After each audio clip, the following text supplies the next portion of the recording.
Lamia El Harraj, bonjour. Bonjour. Et bienvenue. On va parler des Jeux Olympiques et notamment des Jeux Paralympiques parce que c'est ceux dont vous vous occupez à la mairie entre autres. Et on va parler aussi politique parce que vous êtes la première secrétaire du Parti Socialiste pour la capitale. Mais on commence avec le discours de l'État de l'Union de Joe Biden et cette annonce. Les États-Unis veulent construire un port pour pouvoir apporter directement de l'aide humanitaire à Gaza.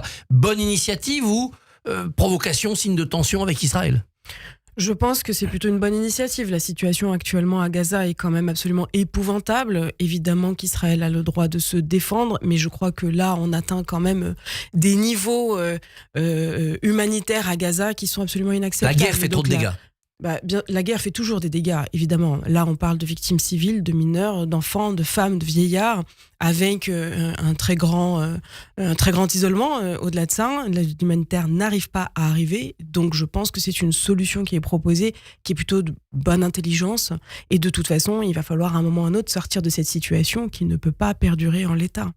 Aujourd'hui, Myriam le rappelait, c'est la journée internationale des droits de la femme. En France, ça sera marqué par la cérémonie au ministère de la Justice avec l'inscription officielle dans la Constitution de la liberté garantie de recourir à l'IVG pour les femmes. Quel sens ça prend pour une femme de votre génération ? Écoutez, une femme de ma génération ne pensait pas qu'un jour l'IVG pourrait être remise en cause comme elle l'est actuellement dans un certain nombre d'États, que ce soit en Europe ou aux États-Unis, on a quand même des attaques en règle contre ce droit fondamental. Et je pense que l'inscrire dans la Constitution fait honneur à la France, c'est une excellente chose, et que symboliquement, le fait que ça se fasse un 8 mars, je trouve que c'est une excellente initiative, et que la France montre à ce moment-là qu'elle peut rester ce phare dans le brouillard de la montée des réactionnaires un peu partout dans le monde. Donc c'est vraiment à saluer et je suis fière de mon pays à ce moment-là. Est-ce que le risque n'est pas, avec de telles mesures, comme certains l'affirment, qu'on banalise trop l'avortement et qu'on donne l'impression aux jeunes femmes que avorter, ça sera quelque chose de banal alors que ça reste quand même un moment difficile ? Je pense que toutes celles et ceux qui disent ça n'ont jamais vécu un avortement. L'avortement n'est jamais un choix. Le fait de dire qu'on met un terme à une grossesse, désirée ou non désirée, est jamais un choix facile à faire. Donc non, on ne le banalise absolument pas. En revanche, on considère et on dit à toutes les petites filles qui naissent aujourd'hui qu'elles ont le droit d'avoir le choix et qu'elles ont le droit de choisir pour leur propre corps ce qu'elles veulent ou qu'elles ne veulent pas. Et ça, c'est extrêmement important. Ce n'est pas de la banalisation, c'est de l'acquisition de droits. Et je pense que c'est ça l'égalité réelle. Est-ce qu'on n'est pas en retard dans une politique qui viserait à limiter le plus possible les grossesses non désirées ? Parce que des tas de jeunes filles se retrouvent enceintes, peut-être parce qu'elles ont été mal informées, mal accompagnées ? Vous avez raison sur un point, c'est-à-dire qu'il faut améliorer l'information sur la contraception. Vous avez aujourd'hui un grand nombre de grossesses non désirées qui se font alors même que les femmes sont sous contraceptifs, avec souvent des contraceptions qui ne sont pas adaptées, notamment la pilule aujourd'hui qui continue d'être énormément prescrite, alors même que la régularité inhérente à sa prise, alors même que les modes de vie aussi aujourd'hui ont changé. Quand on est une femme, on ne prend pas sa pilule. Quand on est une femme active, quand on travaille, quand on a des enfants en bas âge, on n'a pas forcément le réflexe de prendre la pilule tous les jours à la même heure. Donc ça peut provoquer un certain nombre de difficultés. Donc il faut plus de pédagogie, mais pour autant, vous savez, statistiquement, le nombre d'IVG reste à peu près stagnante dans le temps.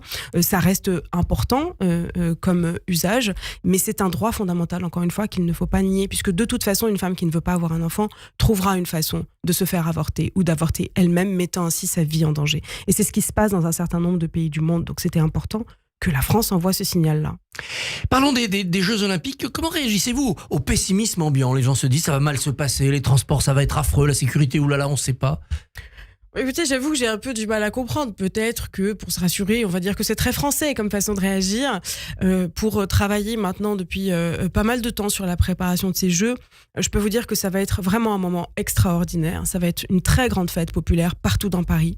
Il y a des lieux de festivités prévus partout avec énormément de manifestations, d'animations, énormément de choses qui sont prévues partout dans l'espace public. Des fan zones, des écrans géants, des zones de retranscription, des endroits où tester aussi un certain nombre de sports, rencontrer les athlètes. Bref, ça va être extrêmement chouette.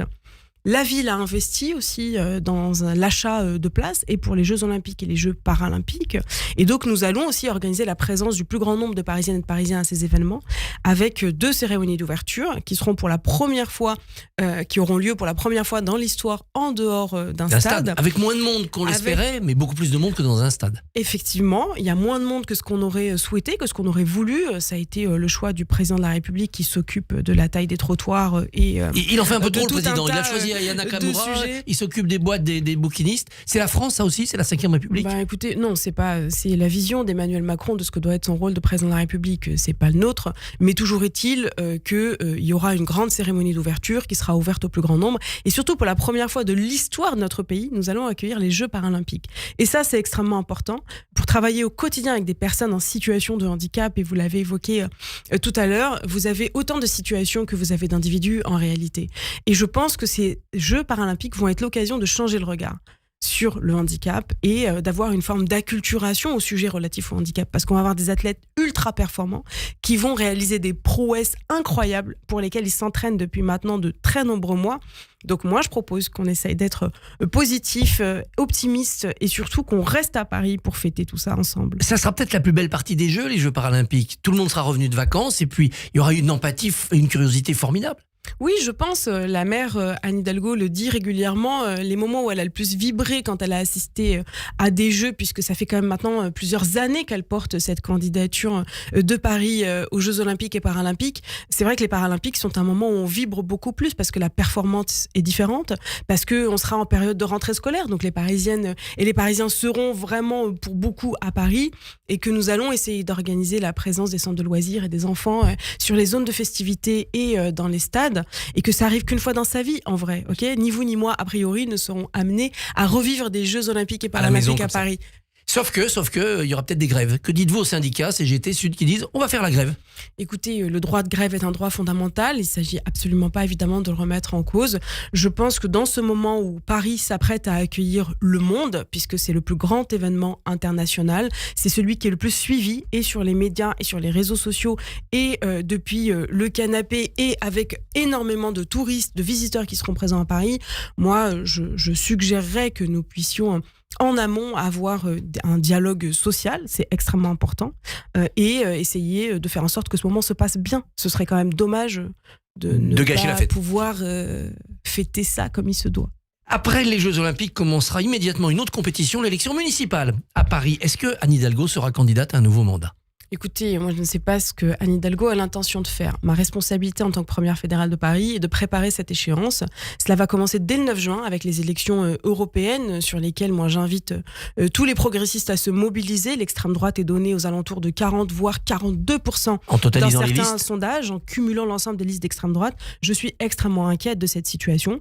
Paris est une ville multiculturelle, Paris est une ville cosmopolite, Paris est une ville où le vivre ensemble veut dire quelque chose, Paris est une ville que personnellement j'aime profondément et je pense que nous devons tout faire pour que Paris reste ce phare dans le brouillard. Anne Hidalgo, quelle que soit sa décision, quel est le calendrier? Il faut le dire vite pour lancer cette campagne. Vous avez besoin, vous, d'un candidat ou d'une candidate rapidement? Moi, je ne pense pas que nous ayons besoin d'un candidat ou d'une candidate immédiatement. Nous avons besoin d'abord de travailler notre collectif. Et nous avons cette chance-là à Paris, c'est que nous avons des maires d'arrondissement, nous avons des élus dans l'exécutif parisien, nous avons des élus partout sur le territoire qui se connaissent bien, qui sont une équipe soudée et que nous mobilisons d'ores et déjà autour d'un collectif qui s'appelle Paris 2030, où nous travaillons à réfléchir la ville de demain, où nous travaillons à rester disruptifs dans une ville confrontée à des très grands bouleversements climatiques et sociaux. Et comment est-ce que nous continuons à transformer cette ville pour le bien-être du plus grand nombre? Jusqu'où ira ce collectif? La direction du PS laisse entendre qu'il faudrait pousser l'Alliance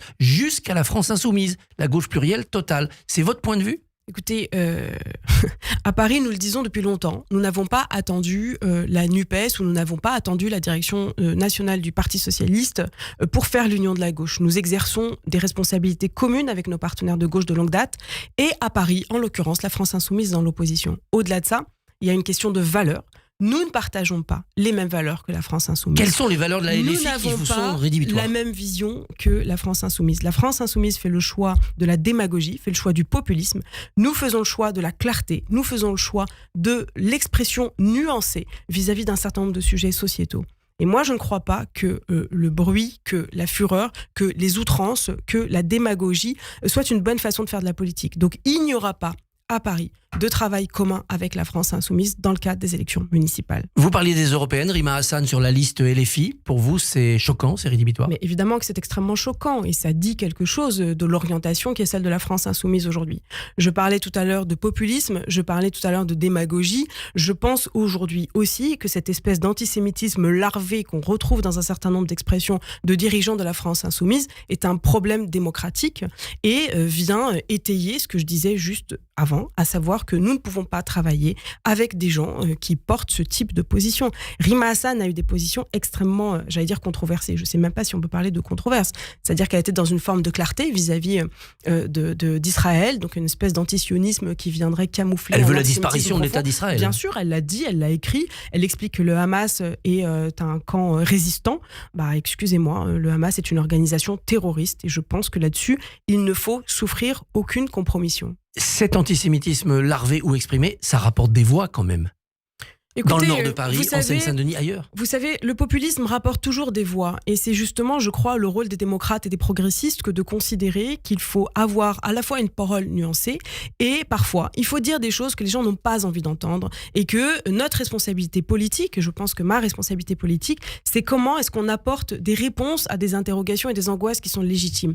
Les populistes, eux, soufflent sur les braises des divisions, soufflent sur les braises des fractures internes à la société et il y en a, malheureusement, et elles sont de plus en plus nombreuses. Et c'est comme ça qu'on alimente le vote Rassemblement National et le vote d'extrême droite in fine. Et ça, personnellement, je le refuse et les socialistes le refusent. On l'a vu au moment des menaces contre certains proviseurs, notamment au lycée Ravel. C'est aussi ça qui est en œuvre avec une gauche radicale LFI qui n'est pas du bon côté. Alors je ne sais pas si on peut parler de bon côté ou de mauvais côté, mais en tout cas on peut parler d'expressions qui quand même laissent s'interroger. Le proviseur du lycée Maurice Ravel fait l'objet actuellement d'une enquête pour avoir, semble-t-il, demandé à une élève d'ôter son voile et ce serait soldé par une altercation, dit cette jeune fille. Une enquête est en cours et personnellement j'ai confiance en la justice. Suite à ça, ce proviseur fait l'objet de menaces de mort. Et ça, je crois que tous les démocrates, tous les progressistes, tous les républicains doivent le condamner de façon très claire. Ce n'est pas ce qu'ont fait certains représentants de la France insoumise, Daniel Simonet, par exemple, la députée de la circonscription, qui dit que potentiellement, si jamais il a fait l'objet de menaces de mort, effectivement, cela doit faire l'objet d'une enquête. Non, il faut les condamner de façon très claire. Ce n'est pas acceptable, quels que soient les actes qu'ait pu commettre ou non ce proviseur. Et personnellement, avec l'ensemble évidemment des élus de notre majorité dans le 20e arrondissement, nous le soutenons, nous lui avons exprimé notre soutien. Et je crois que là-dessus, il faut rester extrêmement clair. La mienne et la rage, merci et bon 8 mars sans aspirateur. Et sans rage. Merci beaucoup Christophe Barbier, on vous retrouve lundi à 7h45 et puis nous on se retrouve un petit peu plus tard à 8h30. Notre invité sera le président de la communauté juive de Guadeloupe. À tout à l'heure. Radio J.